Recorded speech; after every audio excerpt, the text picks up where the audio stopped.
Olá, queridos casais, sejam bem-vindos a essa quarta semana de Casais Ebenezer 2023, a nossa última semana deste ano. Esses devocionais da noite, eu vou procurar ser um pouco mais prático, observando um pouco a vida ministerial, aconselhando casais, observando irmãos que têm nos procurado para conversar sobre seus relacionamentos e mesmo até observando outros casais, às vezes obreiros, convivências. Nosso objetivo é que essas experiências possam lhe ajudar a edificar o seu lar. E nossa oração é que Deus nos guarde e guarde vocês no amor deles. Claro, usando sempre como base a palavra de Deus. Hoje eu gostaria de falar sobre felicidade no lar. E esse é um tema que ele é importante porque todos nós casamos para sermos felizes no nosso lar. Nenhum de nós casamos com outro objetivo. Porque a gente sempre busca a felicidade. Quando nós temos uma consciência melhor sobre a vida, a gente sempre vai se empenhar, nós vamos nos empenhar para termos uma vida feliz. A questão é, eu preciso fazer algumas perguntas. O que me faz feliz mesmo? O que me faria feliz? Ou o que me faz feliz?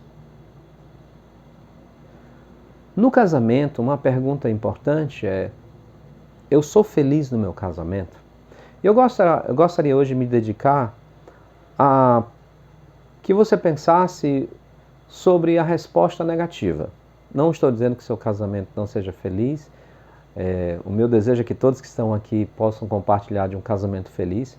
Mas se por acaso, em algum momento, você disser: não, eu não me sinto feliz no meu casamento, então eu quero fazer algumas perguntas para pensar e depois aplicar um princípio bíblico que pode ajudar. Primeiramente, eu gostaria de, usando aqui uma colinha, perguntar: o que eu esperava no meu casamento que não se concretizou? Muitas das nossas frustrações e falta de felicidade no casamento é porque algumas perspectivas que nós tínhamos sobre o casamento não se concretizaram. Então pergunte para você exatamente isso. Primeiro, essas expectativas que eu tinha dependiam de mim? O que eu fiz para que elas funcionassem? Dependiam da outra pessoa? O que eu fiz para que a outra pessoa conseguisse fazer isso também? Então, são perguntas complexas. E eu estou fazendo essas perguntas para que você observe que esse tipo de situação ela não é simples. Porque depende de duas pessoas diferentes, com perspectiva diferente de vida muitas vezes. E que, por sermos pecadores, nós teremos com certeza conflitos. Mas a questão é, essas perspectivas que eu tinha sobre o meu casamento e sobre a outra pessoa, são perspectivas realmente bíblicas? São realmente necessidades bíblicas? Tipo, por exemplo, eu casei na perspectiva de ter um marido que ame ao Senhor, que fosse obediente à palavra de Deus, que fosse dedicado à casa do Senhor e ao trabalho do Senhor. Essa era a minha principal perspectiva. Só estou dando um exemplo. Ou a sua perspectiva era: eu gostaria de, quando casar, poder viajar, nem que fosse para outro município ou para fora do estado, e quem sabe para fora. Eu sempre tive sonho de viajar e minha perspectiva é, junto com meu marido, poder fazer isso. Quantas das nossas perspectivas são realmente fundamentadas nos valores da palavra de Deus? Isso é uma coisa importante. E aqui eu não estou dizendo que ter um anseio de viajar, ter um anseio de, por exemplo, todo ano sair de férias com a família, com o esposo, esteja errado. Mas eu queria que a gente fizesse algumas análises sobre nossas perspectivas de vida. Uma outra pergunta também sobre essa situação, se chegarmos a dizer: eu não me sinto feliz no meu casamento, o que foi que mudou ao longo dos anos nesse casamento? Isto é, quando no início do casamento era uma forma alegre, feliz, era bom, mas com o passar do tempo as coisas vão ficando meio sem graça, meio repetitiva, meio indiferente, e hoje não há nenhum tipo de felicidade nesse lar.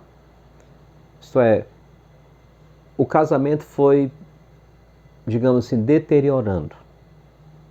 Porque as coisas foram mudando, a vida foi mudando, e muitas dessas situações foram se apresentando novas, e situações que eram inesperadas. Isso pode acontecer com todos os casamentos. Eu tenho observado até com casamentos que já têm anos, que às vezes acontecem situações que desafiam demais o casamento. Às vezes a perda de um emprego, às vezes uma doença inesperada, às vezes uma doença até que impede certas situações normais do casamento. Há inúmeras coisas que podem acontecer que nós não estamos prontos. Eu creio que um princípio que ajuda muito a gente é um princípio que foi falado por Paulo aos irmãos de Filipos. E nós lemos isso em Filipenses capítulo 4, Filipenses capítulo 4, do verso 11 até o verso 13, que diz: Digo isto não por causa da pobreza, porque aprendi a viver contente em toda e qualquer situação. Tanto sei estar humilhado, como também ser honrado. De tudo e em todas as circunstâncias já tenho experiência, tanto de fartura como de fome, assim de abundância como de escassez. Tudo posso naquele que me fortalece.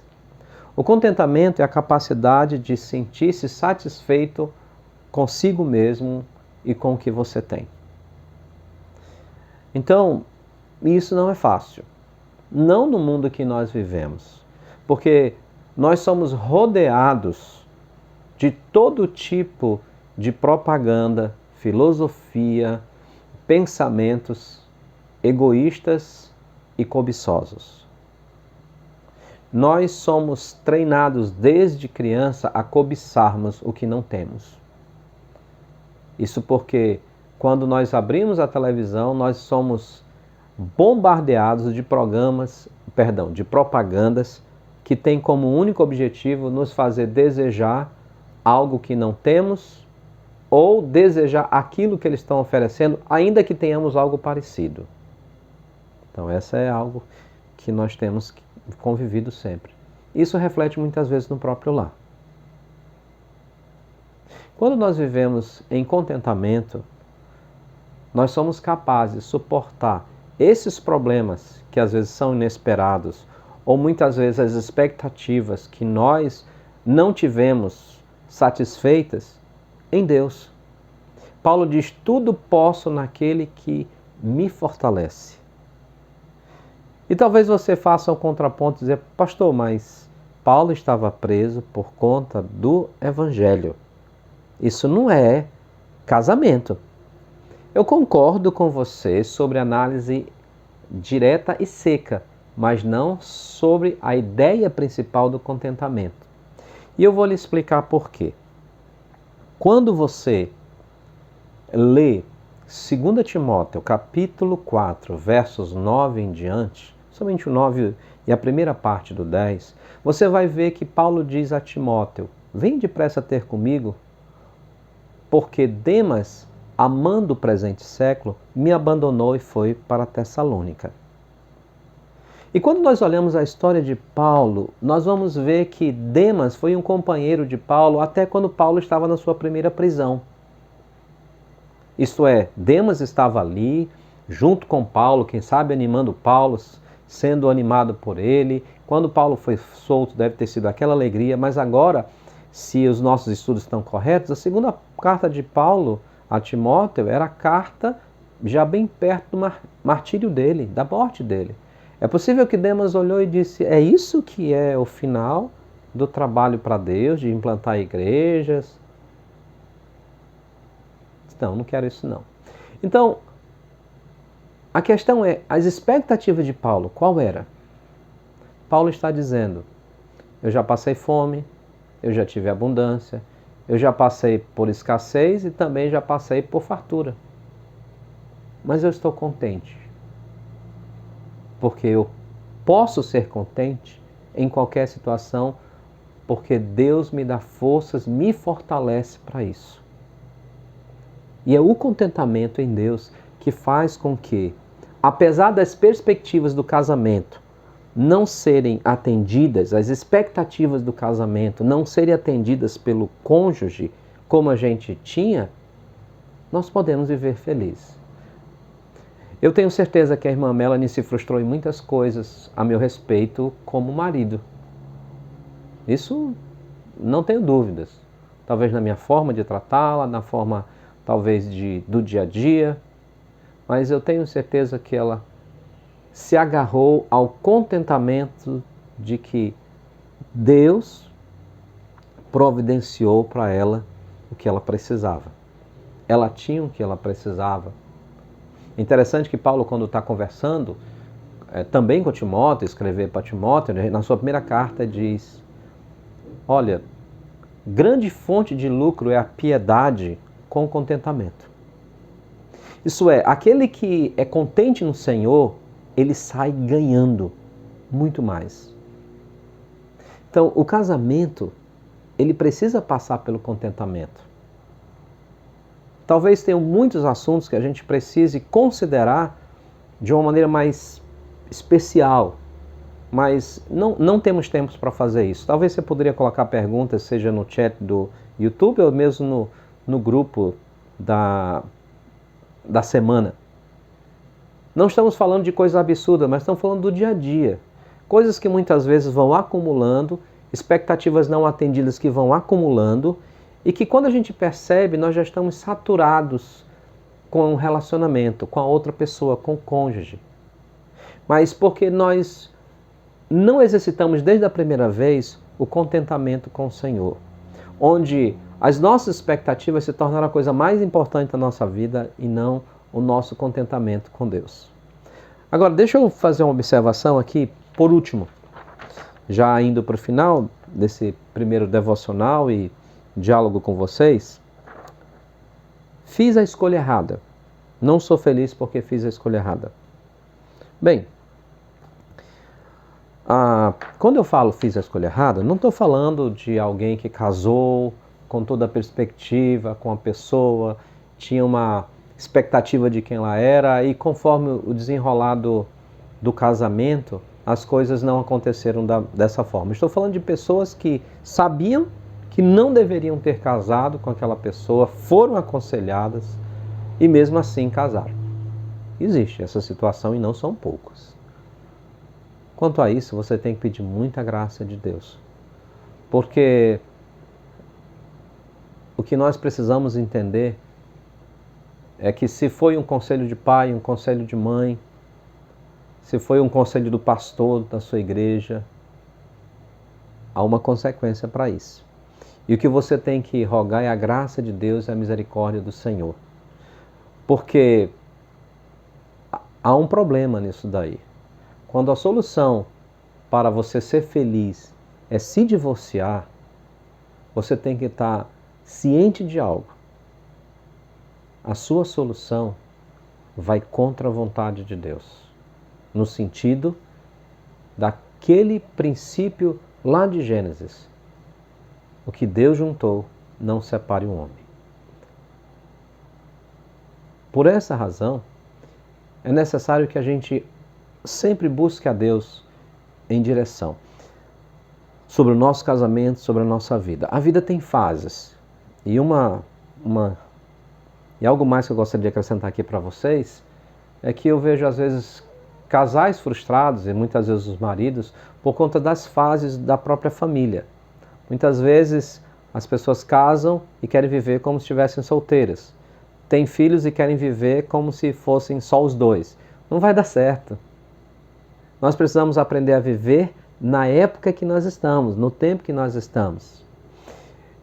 Há muitos casais que gostariam de voltar a ser jovens, e é por isso que eu sempre aconselho ao jovem da igreja: aproveite o tempo de jovem para estar nas programações da mocidade, todas elas, porque vai chegar um momento que você vai querer estar lá e já não pode, porque você está numa outra fase de vida. E quando nós estamos nessa fase de vida, novamente o contentamento entra. Quer dizer, eu estou feliz com o que Deus me deu. Eu tenho filhos, não posso mais ter toda aquela liberdade com a minha esposa porque os filhos aqui e acolá estão conosco, mas sejamos felizes no Senhor. Esse é o momento que Deus nos deu. E aprenda a aproveitar bem o momento que você tem. Vai chegar um momento em que os filhos não vão estar mais em casa. E você vai continuar aproveitando bem o momento que Deus lhe deu, não simplesmente por causa da situação em si, mas porque você sabe que em Deus você tem toda a felicidade e com Ele você conseguirá aproveitar bem o momento do seu lar, onde ele estiver. O meu desejo é que essa semana a gente possa conversar um pouco, a gente possa falar para vocês aquilo que Deus tem colocado no nosso coração e aquilo que a gente tem visto e ouvido e que de alguma forma possa edificar a vida de vocês. Que Deus os abençoe e vos guarde no seu amor. Até o próximo encontro.